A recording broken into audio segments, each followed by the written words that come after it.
我一个人只相信命运，甚至对命运深有感触，却不能从中认识，承认顺服接受造物主对人类命运的主宰。那他的此生便是悲剧一场，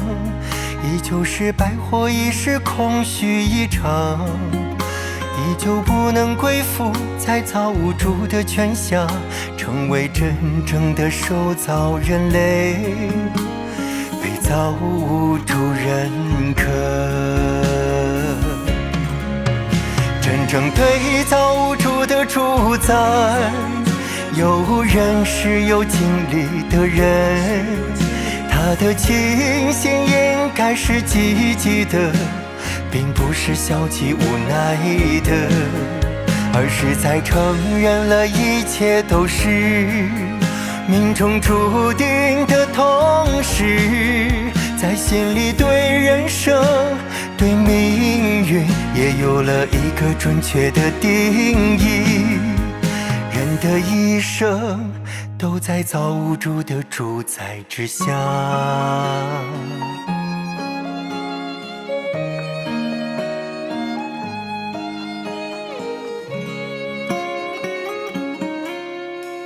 当人回头看看自己，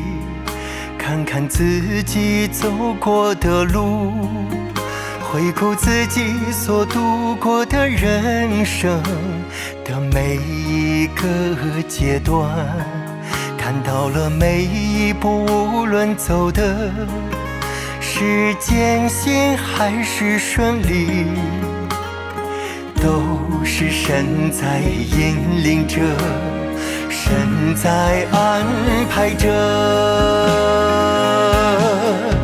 是神的精密计划，也是神的精心安排，让人在不知不觉当中走到了今天，能接受造物主的主宰，接受造物主的拯救，这是一个人此生莫大的福气。当他回顾自己走过的路，真实的体会到了，真实的体会到了神的主宰的时候，